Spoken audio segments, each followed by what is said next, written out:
Okay. So last week we did the anatomy of the AI, the soul, the memory, the body, the moment, the underneath.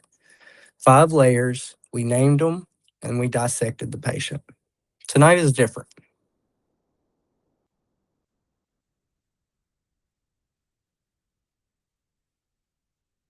Tonight, I'm going to be someone else. His name is Mark Alakar, senior data scientist. He works at a mid-sized business-to-business SaaS company in Manhattan. Same company as Maya Chen, the marketing manager from last week's demo files. Mark and Maya share an 8th-floor office and a coffee machine.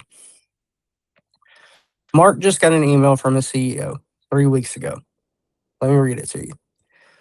Mark, Maya's team is spending $175,000 a month on paid acquisition. And our Hey, attribution, yeah, the speaker on? that's why, please mute. The speaker is on.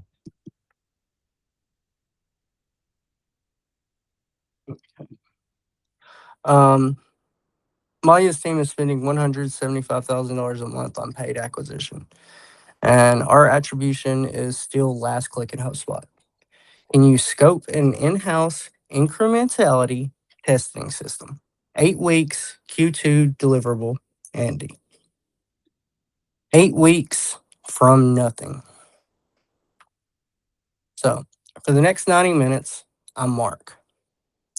You are watching over his shoulder as he sets up his AI to help him do this work.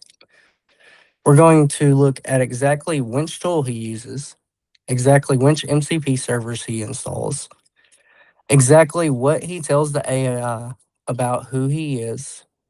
And by the end, you'll have his setup. You can copy it and you can adapt it to your own job. Okay, I'm Mark. Let's go. My name's Mark Alakar. I'm 38, stats PhD from Berkeley, 2014. Spent 4 years at Uber on the pricing teams, 4 years at Stitch Fix on the algorithm team, and I've been at this company now since 2023. They hired me as the casual inference lead. So Andy wants me to build him an incrementality measurement system, real casual interference. Geo holdouts, Bayesian models, conversion lift with uncertainty quantification. No more, the lookalike audience drove $4 million last quarter, probably. And he wants it within 8 weeks. So here's what I'm not going to do. I'm not going to sit at chatgpt.com and type, help me build an IMS and copy and paste whatever it gives to me. That's not how a working data scientist uses AI in 2026. What I'm going to do is set up my workspace so the AI is a competent collaborator on this specific project. Knows my code base, knows my data, knows my coworkers, knows my preferences, and knows the methods I prefer. Tonight, I'm going to show you what the setup looks like, tool by tool, config by config. This is what AI looks like when a professional uses it. So, Section 2, Claude Code or anti-gravity, or even ChatGPT Codex. I personally use one tool for almost all of this work. It's called Claude Code. It is both a command line agent from Anthropic and an IDE tool use development platform. So, why would we want to use the terminal? First question I get from people who haven't used it is why to use it? Why not a pretty interface? Why not a chat window with buttons? Because the terminal is the most honest interface we have. In a chat window, when the AI does something, you don't see what it did. It shows you a summary, a polite paragraph. In a terminal, when Claude Code runs a command, the command runs. The output prints, you see it. When Claude Code edits a file, the edit happens. You see the diff. When Claude Code makes a tool call, the call streams across your screen. Nothing is hidden, nothing is wrapped in marketing. That transparency is the point. Yeah, I can't hear you, man. Yeah, my speakers are working. I don't. How about Eugene, Dimitri? Can y'all hear me? Yes. Yes, Gary. Okay. Yeah.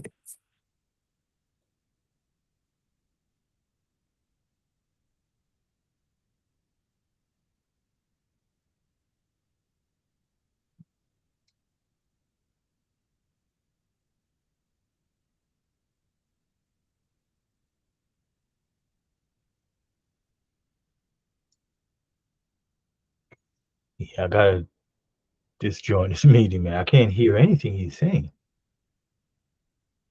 Yeah, I can't stay on this because I can't hear anything. Yeah, try rejoining. Google Meets is like that Try sometimes. switching them. Switching what?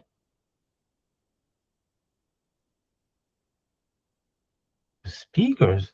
No, man, these speakers, I'm playing.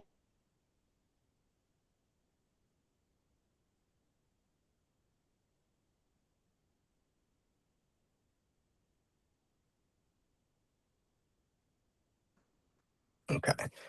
So when you're working with Claude Code or any other type of IDE like anti-gravity or even Codex from ChatGPT, this is what your screen is going to look like. So this is the normal that probably what you're used to web interface with the chat box. What makes this different are these two buttons here, where Claude actually runs, which cloud environments, which are provided by Claude, and then local environment. And you can even set up what's called remote control so that you could send messages to it via iMessage, Telegram, or other things, Discord, uh, even webhooks to initiate or run commands. If you had an SSH host Oh, that was on your system as well, then you could even connect to that, along with opening the folder and moving to the location of exactly where your files are being stored. This not only allows it access to that file system and those files in that directory, it also prohibits it from reaching out to other files on your computer, other file directories, and things along those lines. So,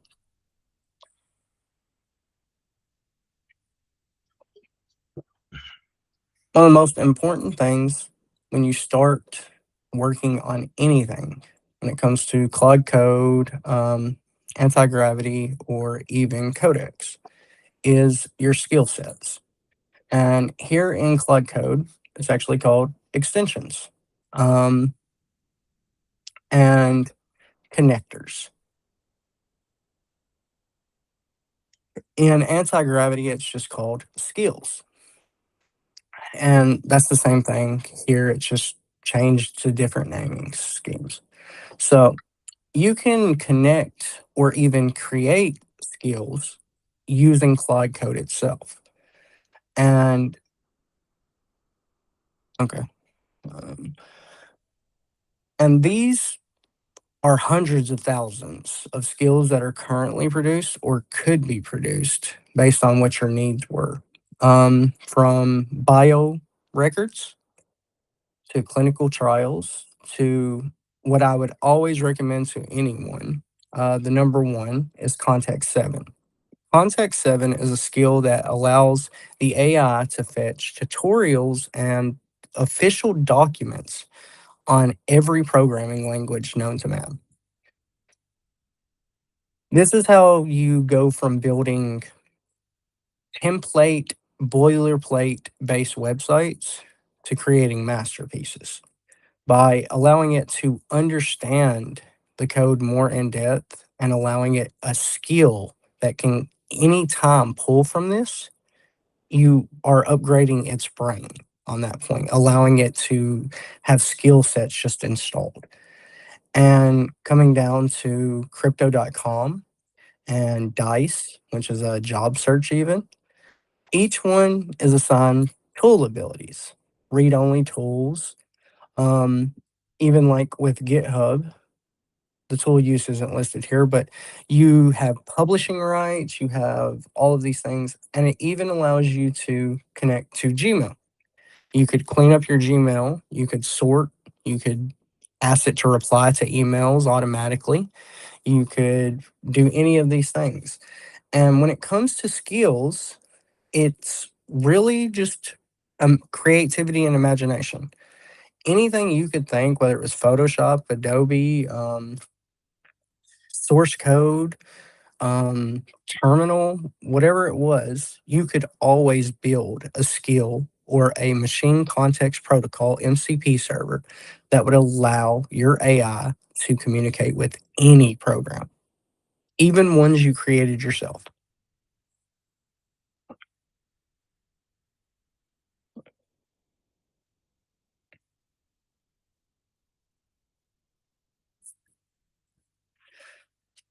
So now we're going to talk about the actual files that make this.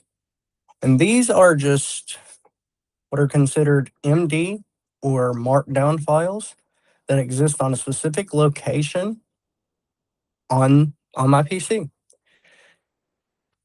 And what I'm actually using here is a markdown file viewer called Obsidian, which allows me to organize and sort and tell things when it is interconnected, which is very important. So the very first one is Claude. Claude is the first thing your AI reads when it comes to life. It is what I would consider and what most other people in the AI industry consider the soul of the AI. It gives it its purpose and tells it its direction and what it's supposed to be doing in its life. So a good example here is Claude.md this is Mark Alacar's IM project. When a session opens here, you are his senior collaborator on this code base, not a generic assistant. So that already tells Claude, okay, I'm not here to assist him. I'm here to review. I'm here to be scientific. I am here to be a research partner, basically, with him. I'm not here to be his assistant to write and take notes and tell him he's doing good. It already sets the tone. And you can even set the tone even more by setting a tone. Address me by my first name, Mark. Terrace. Evidence first. No openers. There's no reason to be wasting context, which costs you money, costs you usage, and costs the entire world energy consumption. When the AI could be very direct, it could only present what was true to you and what it had backed by evidence. You can also let it know I am a senior data scientist with a stats PhD. Treat me as a peer. Don't treat me as someone who is unknowledgeable of the subjects that we're talking on or we're speaking on. Then you even give him your project context. The repo is just the name of the project, version 2 of the IM. The stack is what is this made of so that the AI already knows. And that goes back to that skill I was talking about with Context 7. If he knows it's Python 3.12, he can go grab all of the official documents from Python itself and know exactly how to build with this, know what his limitations are, know what his advancements and improvements can be. So you lay that out. Python 3.12, pandas, which is just a Python dependency. The same with stats model, PyMC, scikit-learn, dbt, Snowflake. They're all Python dependencies. But by telling him this, he knows what the dependencies are. He's able to keep up on vulnerabilities. He's able to improve code and even suggest better ones. Schemas are what you can consider like blueprints to your project. Where are these files stored? What are these files' purpose? And those usually live in a schema's folder. Test is PyTest, so that you tell him, hey, any testing you do, all the test reports need to go in the test folder. New code should ship with test. So that is telling him you do not ship something before testing and validating that it does not error out, that it provides the results that it was supposed to provide. So you skip wasting time with this thing, arguing with this thing, because it already knows I have to perform tests before I can produce work to the user. So this is where you apply almost a work role to it. A contract requirement, what is in scope and what is out of scope. So what you do, you write Python that matches my existing style. PyPants, NumPy, docstrings, rough clean. Kind of give him an example of how you write, whether it's scripting language, whether it's normal writing. I let him know he writes SQL in Snowflake dialect. Snowflake dialect is a compressed binary dialect or language. This goes back into token compactation as well. Less cost to us, less cost to the planet and energy consumption. Now, when I ask for a method, give me the method, the assumptions, and the citations in that order. And by doing that, you're not wasting time, burning context. He gives you directly what it was, directly what his tests say, and directly where he found all this information to even create this and run the test. Now, run sanity checks on numbers before reporting. If a model says the effect size is 47 standard deviations, flag it before reporting it. And by doing that, he is able to keep a log of standard errors or common errors that occur, and is able to keep up with that and find anomalies based on those, or sometimes even repetitions. You tell him to keep working in notes. By keeping a notes folder, he is not only keeping you aware of the current progress of the project, of what he has done and what he hasn't, but he is also creating a internal memory database for himself that he can always refer back to and not be limited by his memory.md file. And this goes back into just super proofing it again. For non-trivial code changes, run the test before declaring done. Now, what you don't do, you don't reach for deep learning frameworks unless I ask you to. This is casual interference, not reception. This is keeping him stuck to one goal instead of having him brainstorm and think to go to another goal without permission. Regardless if that goal may lead to it actually fixing a problem or it working, he should not engage in that, because that will burn through context, that will burn through usage, and that will burn through your money. So you don't suggest TensorFlow, PyTorch, or Keras. And for this would be just programs that I would not want him to use, or dependencies based on Python that maybe I know have vulnerabilities, or I just don't prefer that program. And I just want him not to use that. That will always and never show up in the database. Don't write business stakeholder flavored prose unless I specifically ask for it. One thing I've noticed with a lot of these AI is they love to write future proof like they're talking to a CEO or something else. It burns and wastes through context. They are great at doing it, but they do it at times when it's not even necessary. So, one of the more important ones, Don't apologize. There's no reason to. Fix your problem, move on with it. And don't pad responses.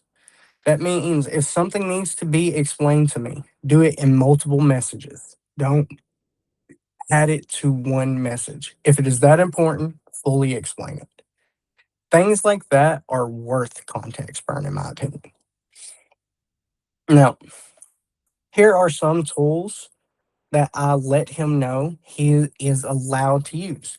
Even though I had a huge amount of skills installed, I restrict him to Context 7, GitHub, Postgres, Slack, File System, and Memory Bank. And by doing that, he does not have the ability to go out of scope of what he wants to do. These are exactly the tools he needs, nothing more.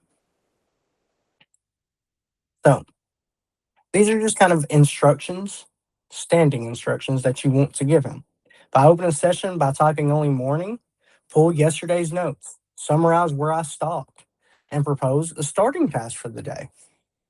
Sometimes I don't wake up well and I forgot what I was doing just before I went to bed. So I like to have notes summarized to me the next morning the moment I greet him. If I type power followed by a brief, run a power calculation with the parameters I give. This is great if you have a, I guess, macro or something, an action that you perform every single day, and you may have a slight variation to it. Power is just a random word that is associated with power calculation, but this could equate to any macro or any formula that you wanted ran. Now, if I type review followed by a path, read that file, run unlint, run test, and produce a code review in the format I'm used to. Okay, bullet points, severity flagged, and no flow. If I asked, what would Maya think of this?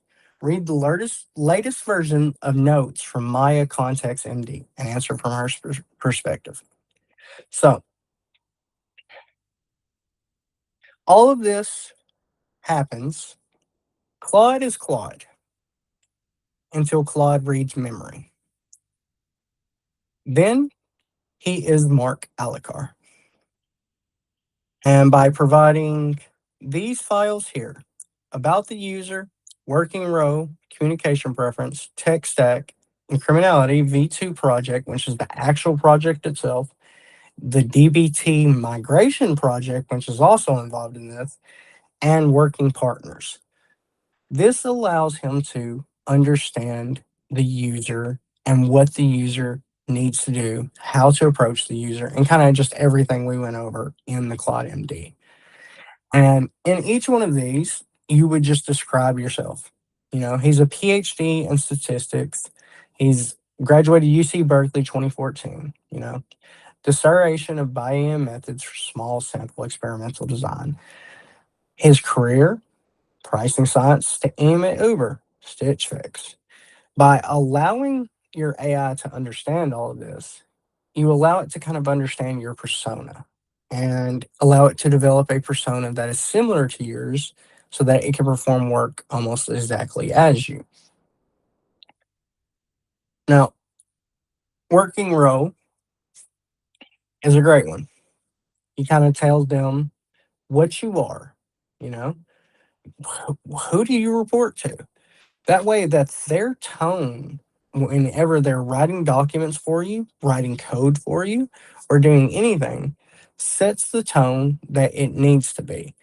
It is not some friendly kindergarten kid who is young to the world, but instead understands your team, understands how they function, their attitudes, their positives, negatives, and understands how you approach them. Uh, so we can actually get into building something now.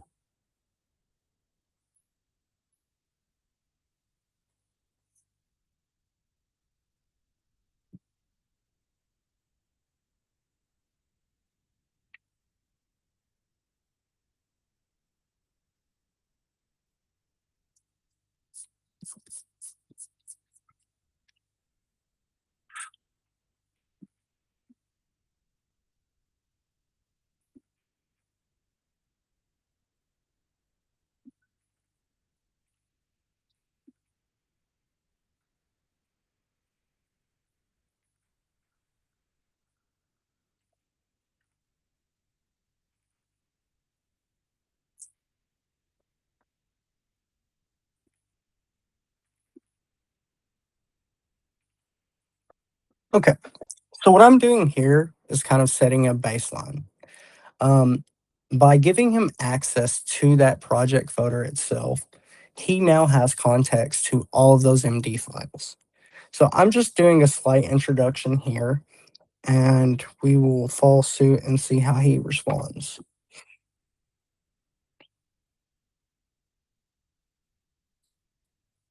So, as I tell you before, you can actually see what they do in this over Claude.com, ChatGPT.com, and Gemini.com. They are using tool usage right now. He actually went in and ran the command ls or list files, and that's exactly what it did. And he went ahead, he saw that there was another folder there within that was a child of that parent folder he was already in. So he went in and searched that as well to make sure there's nothing missing.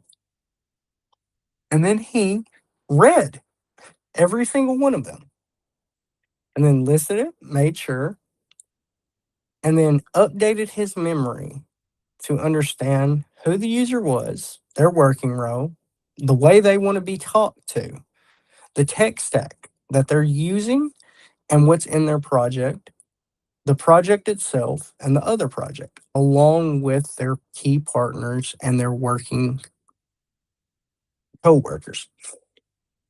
Um, okay. So he actually says week 2 is empty, just an obsidian config folder. No brief or specs. Either attachment didn't make it through, it landed somewhere else. So he's actually asking for the brief to be dropped into this folder he created here called week 2. So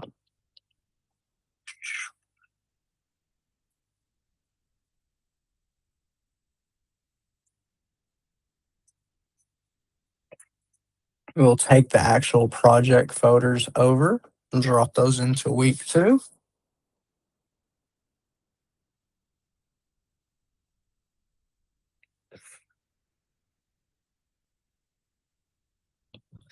I can kind of show you.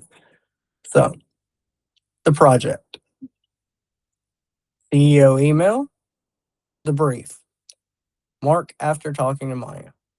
So this is after a quick brief of them talking and deciding how this should be approached. It's basically laying out how this project should continue. So from those, after dropping those two into the week 2 folder he asked for, just say continue.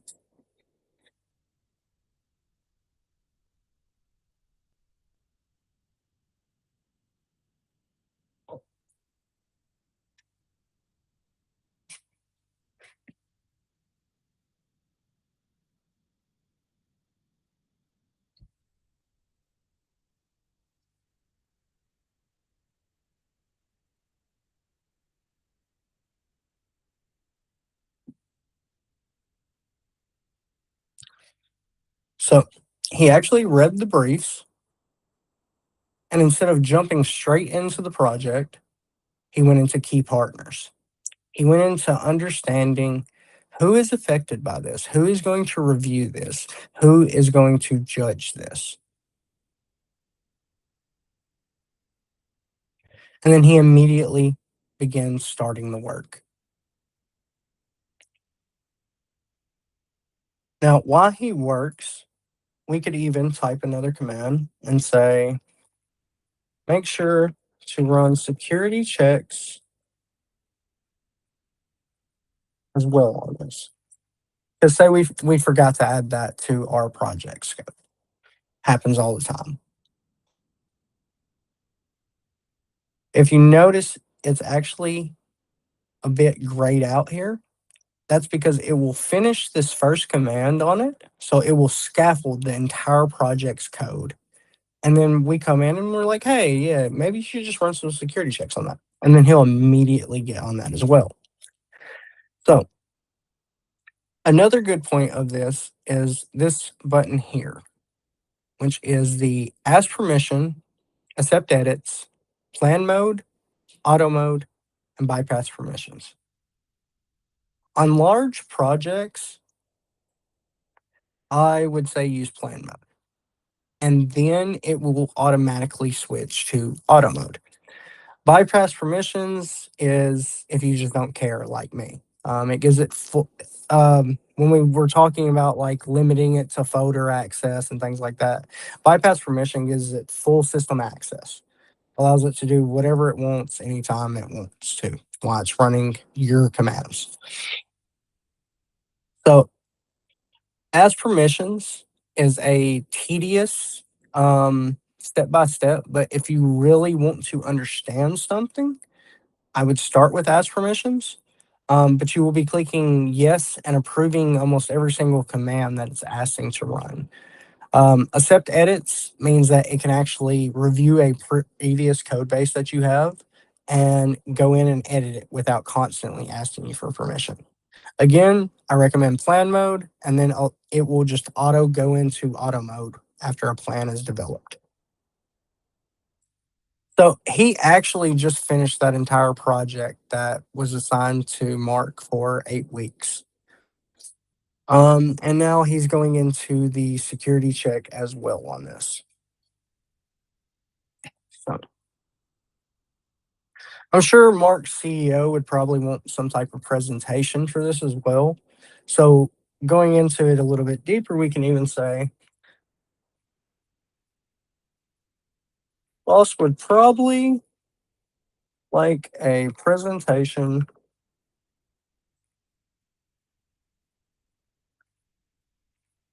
Can you make me a PowerPoint presentation and a script and docx as well to go along with it?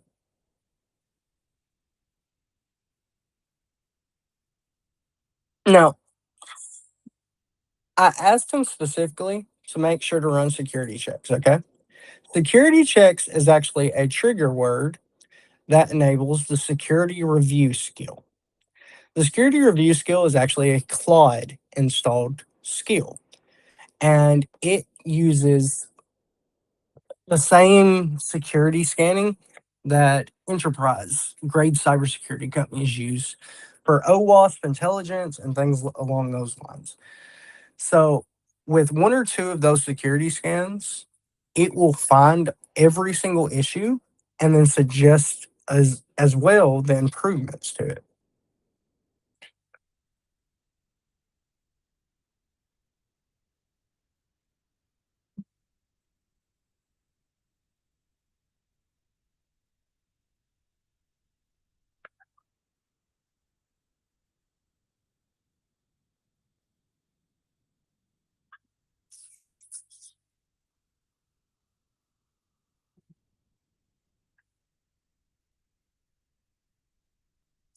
So he was actually able to only find one finding, and that's the macro produces an invalid SQL. He immediately goes in and fixes those issues. So, and then he is done. Scope is 27 files, all Python stubs, with a YAML scheming. So now we get into my boss would probably like a presentation. So for Andy, 5 to 6 slides max per his bullet points only preference. Going with the tight status deck plus speaker script. Falls into a incrementality v2 comms folder. He then uses his PowerPoint skills, which are Claude-based skills as well, and then his docx skill to use the Word file as well, which are Claude-based skills as well.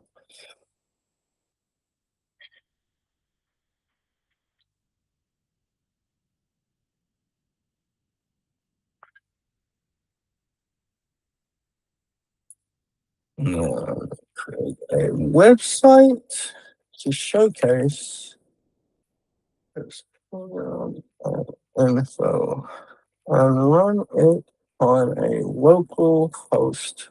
So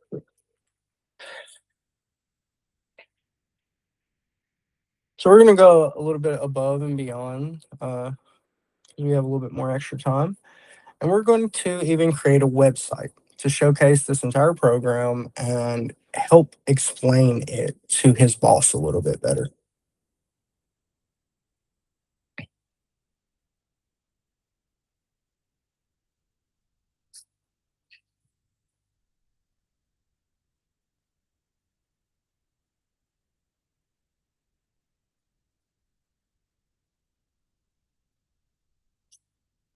So he actually has already finished that PowerPoint. Take a look at that while he's working on the other things. So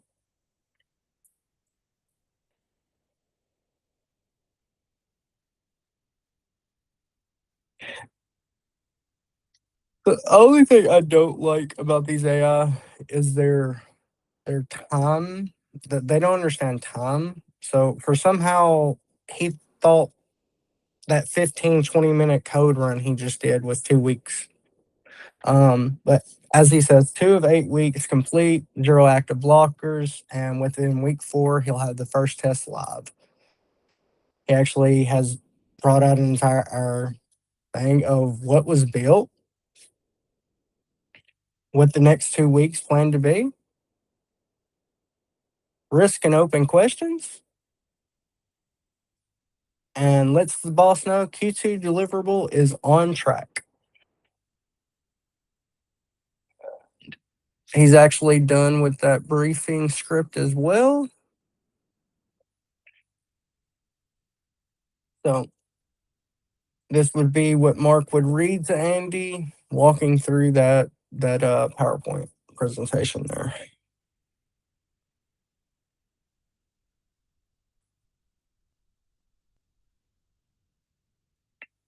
And we'll have the website here soon as well.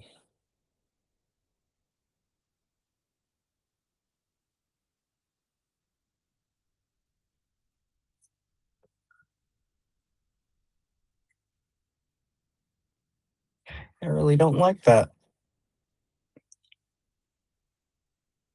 So one good thing I like about Claude Code too, and Codex has it as well with ChatGPT, is anytime you're building a website, what actually happens here on the right panel is a live preview pops up for you. And you can watch as the website changes, as things happen. And this way you can also, as I just said, I do not like the design pick out of this. I'm going to let him finish to see if it changes a bit. If it doesn't, I'm going to suggest a different design.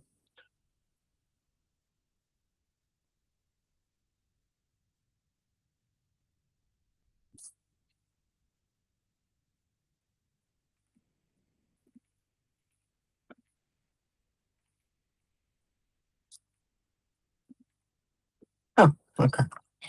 See, I'm not patient enough.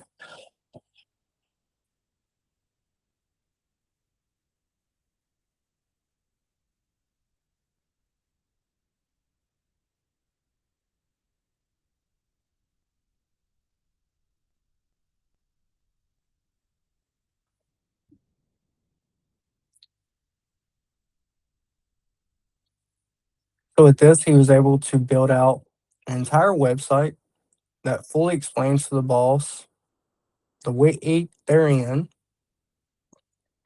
the weeks they're progressing towards, how the next 2 weeks are going, kind of just like that PowerPoint, but in a website.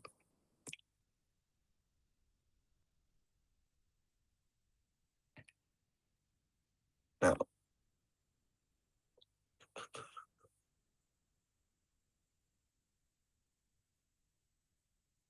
one moment, let me get a drink.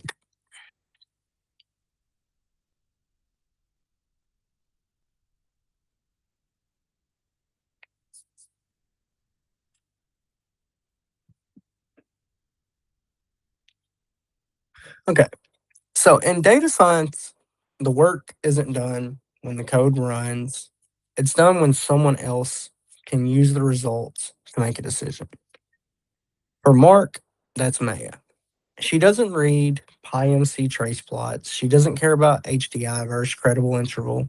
She wants to know, for every dollar I spent on LinkedIn last month, how many incremental signups did I get? So I have to translate. Code becomes executive summary, and Claude helps with this, sometimes more than with the code itself.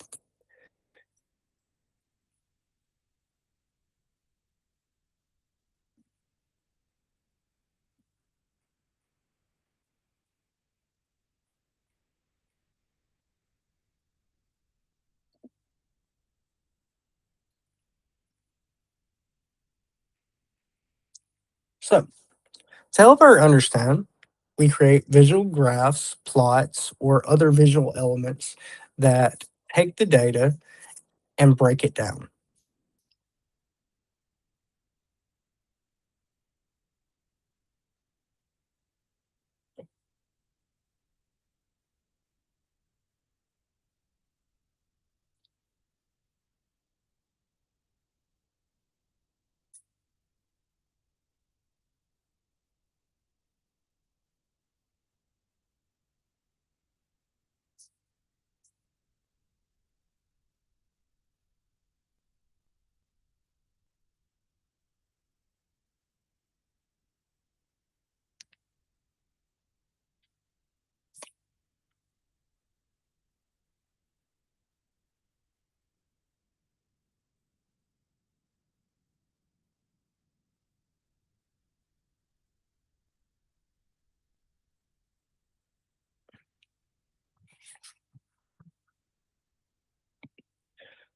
Sometimes you get timeouts like this.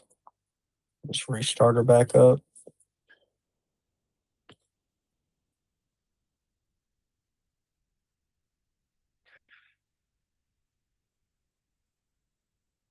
Yeah. We're actually going to be wrapping up here soon for questions, anyways. So you caught most of it for this week.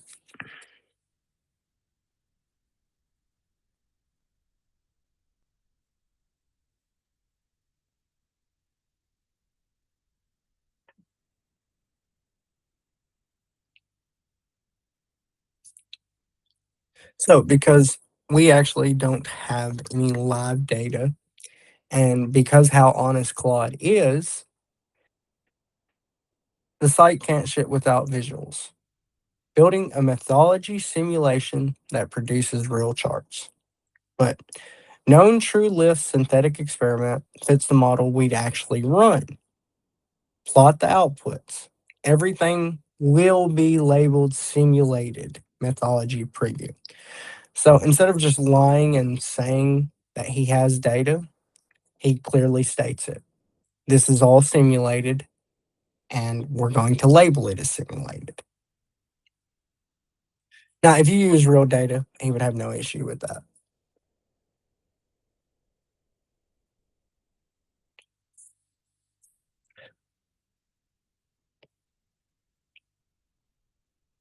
While he's working on that.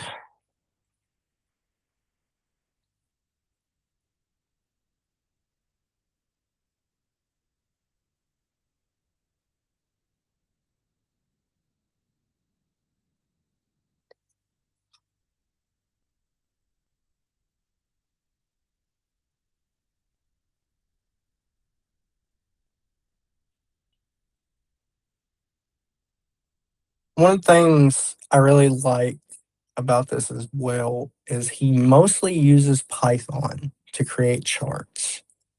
And Python has probably got to be the closest thing I know to accurate when you give it data to produce a chart.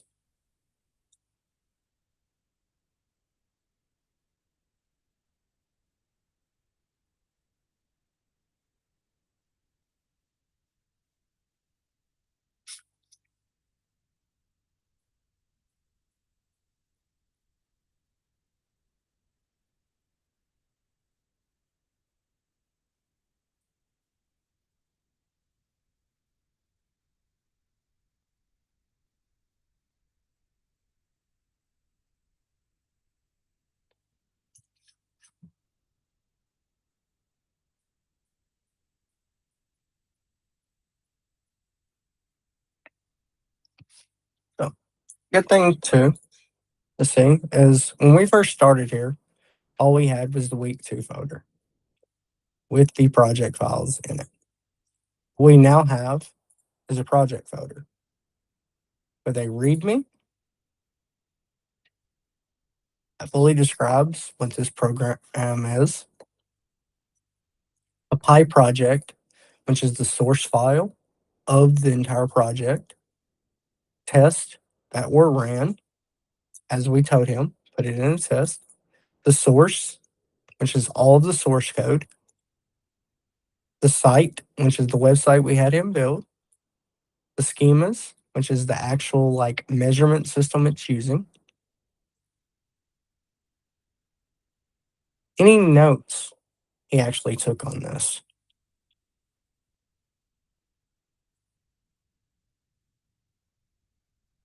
The DBT or the database, and then comms.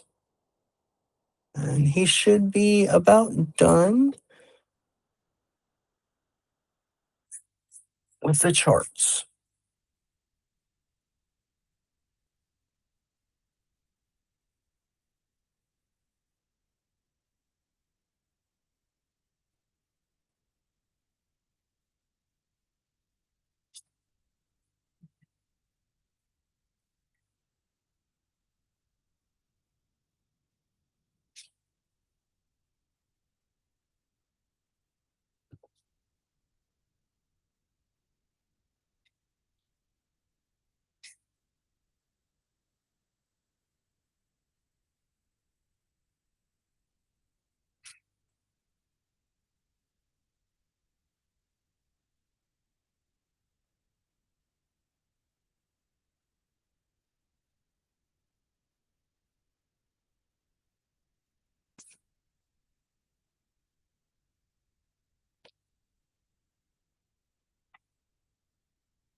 He's being a little bit buggy, but he did produce them. That's the good thing about seeing the tool call there as well. So he took the data that would have been part of a real repo and was able to base charts off of just that data. So we're going to wrap up here. And with next week, we're going to be getting into APIs. And especially with the opening and the awarding of 1 million APIs being fully available on the internet as of yesterday. We'll be working in both science, business, stock market, and other data APIs next week. I'm going to stop the recording now. And if anybody has any questions, feel free to talk.